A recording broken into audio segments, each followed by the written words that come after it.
శిక్షలు విధించాలని చెప్పేసి ఈ రోజు మనం ఏఎస్ఎఫ్ స్టూడెంట్ యూనియన్ ఆధ్వర్యంలో నిరసన ర్యాలీ చేపట్టాం.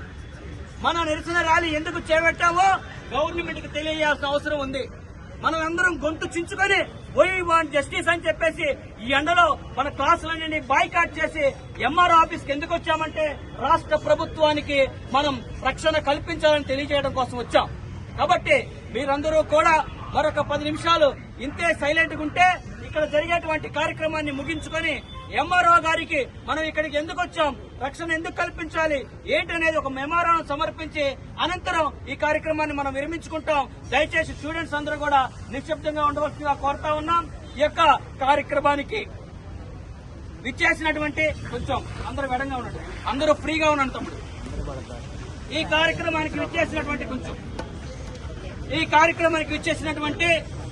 భారత కమ్యూనిస్టు పార్టీ చిలకలూరుపేట నియోజకవర్గ కార్యదర్శి, రాష్ట్ర మహిళా సంఘం నేత కమ్రేడ్ నాగబైరు సుబ్బయ్య గారు ఈ యొక్క కోల్కతాలో జరిగినటువంటి ఘటనలు భవిష్యత్తులో మహిళల మీద ఎటువంటి ఘటనలు జరగకుండా ఆమెని విద్యార్థులను ఉద్దేశించి ప్రశంసించవలసిందిగా కోరుతా ఉన్నాం.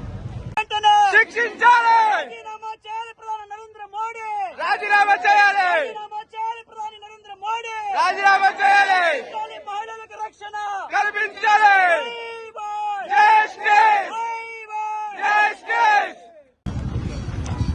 కన్న తల్లి లాంటి ముందు మానవ జన్మ మనకి ఎలా ఉంటుందంటే కన్న తల్లి లాంటి మానవ జన్మను ప్రసాదించేది కన్న తల్లి, అలాగే మనకి పునర్జన్మ ప్రసాదించేది డాక్టర్స్.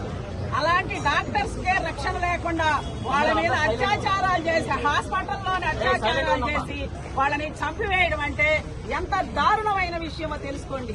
ఏ ఆడపిల్ల కూడా ఎక్కడికి వెళ్తుంది, మన కాలేజీకి వెళ్లి ఇంటికి వచ్చిన దానికి కానీ లేదా బయటకు వెళ్లి ఇంటికి వచ్చిన దానికి కానీ ఎవరికి కూడా రక్షణ లేకుండా ఈ ప్రభుత్వాలు వ్యవహరిస్తూ ఉన్నాయి.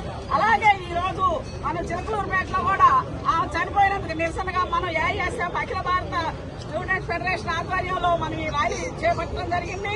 అలాగే ఆమెను కఠినంగా శిక్షించాలని మనం విద్యార్థి సంఘం తరఫున, మహిళా సమాఖ్య తరఫున, భారత కమ్యూనిస్ట్ పార్టీ తరఫున తీవ్రంగా ఖండిస్తూ ఉన్నాం. మరి ఒక డాక్టర్ చాలా మందికి వైద్యం చేయాలి, భవిష్యత్తులో ఎంతో మంది ప్రాణాలు కాపాడాల్సినటువంటి ఒక డాక్టర్ వృత్తిలో ఉన్నటువంటి ఒక మహిళ పైన అత్యంత పాశవికంగా దుర్మార్గంగా రేపట్టం చేస్తే ఇంతవరకు కూడా పోలీసు వారు అక్కడ బెంగాల్లో ఉన్నటువంటి పోలీసు వారు కనిపెట్టలేకపోయారు. ఒకళ్ళు నేనే చేశానని ముందుకు రావడం జరిగింది. ఒక డాక్టర్ మీద లైంగికంగా దాడి చేయాలంటే మినిమం 5 మెంబర్స్ 4 మెంబర్స్ లేకుండా జరగదు. ఆ వెనకమాల ఉన్నటువంటి ముష్కరులు, దుండగులు, దుర్మార్గుల్ని బయటికి తీసుకురావాలా, వాళ్ళని కూడా అరెస్ట్ చేయాలా, పబ్లిక్ లో వారి మీద చర్య తీసుకోవాలా, ఉన్నత న్యాయస్థానంలో నిలబెట్టి ఉరిశిక్ష వేయాలా. భారత శిక్షా స్మృతిలో ఏవైతే సెక్షన్లు ఉన్నాయో అన్ని సెక్షన్లు కఠినంగా వారి మీద వేసి దండించకపోతే భవిష్యత్తులో ఆడబిడ్డల మీద ఇంకా దారుణ కృత్యాలు జరిగే ప్రమాదం ఉంది. కాబట్టి కఠిన చర్యలు తీసుకోవాలని భారత కమ్యూనిస్టు పార్టీ అనుబంధ విద్యార్థి సంఘం ఏఐఎస్ఎఫ్ నిలదీస్తూ ఈ రోజు అనేక కళాశాల నుంచి విద్యార్థులు ఈ కార్యక్రమంలో పాల్గొన్నారు. విద్యార్థులందరూ కూడా ఆలోచన ఒకటే, social justice, we want justice అని, వాళ్ళు న్యాయం చేయండి ఆడబిడ్డని పురోగతుల నుంచి నిలదీస్తూ ఇక్కడికి వచ్చి ప్రభుత్వ అధికారికి వినతి పత్రం ఇస్తా ఉన్నారు. వారి న్యాయమైన కోరిక తీర్చాల్సినటువంటి ప్రభుత్వం కేంద్ర రాష్ట్ర ప్రభుత్వాలపైన ఉంది. కఠినంగా శిక్షించాలని భారత కమ్యూనిస్టు పార్టీ తరఫున, ఏఐఎస్ఎఫ్ తరఫున, మీ అందరి తరఫున కూడా ఇక్కడికి వచ్చినటువంటి విద్యార్థుల తరఫున కోరుకుంటూ ఈ అవకాశం ఇచ్చినటువంటి ప్రజలందరికీ ధన్యవాదాలు తెలియజేస్తా ఉన్నాం. ఆగస్టు 9 పశ్చిమ బెంగాల్ రాజధాని కోల్కతా మహానగరంలో ఆర్జేకర్ అనేటువంటి ఒక పెద్ద ప్రైవేటు గవర్నమెంట్ హాస్పిటల్లో ఎంబీబీఎస్ కంప్లీట్ చేసుకుని పీజీ 2వ సంవత్సరం చదువుతున్నటువంటి అమరజీవి కామ్రేడ్ డాక్టర్ మౌమితాని ఆగస్టు 9 2 గంటల వరకు డ్యూటీ ముగించుకొని 2 గంటల తర్వాత తన తోటి డాక్టర్లతో డిన్నర్ కంప్లీట్ చేసుకుని గవర్నమెంట్ హాస్పిటల్లో ఉన్నటువంటి సెమినార్ హాల్లో నిద్రపోతున్నటువంటి డాక్టర్ మోమిత్ పై గ్యాంగ్ రేప్ జరిగింది. గ్యాంగ్ రేప్ తో పాటు డాక్టర్ మోమిత్ ని చెప్పటానికి వీలు లేనటువంటి విధంగా ఆమెని చంపివేయటం జరిగింది. మెడ మీద ఎముకలు విరిగినాయి, కళ్ళల్లో నుంచి రక్తం కారింది, చేతులు విరిగినాయి. మరి ఆమె ప్రైవేట్ స్పాట్స్ లో 151 ml స్పెరమ్ కౌంట్ ని పోస్ట్ మార్టం చేసినటువంటి డాక్టర్లు నివేదికలో ఇవ్వటం జరిగింది. సార్ ఎంఆర్ఓ ఆఫీస్ దగ్గర ఉన్నాం సార్, రండి సార్. ఎంఆర్ఓ ఆఫీస్ దగ్గర రండి సార్.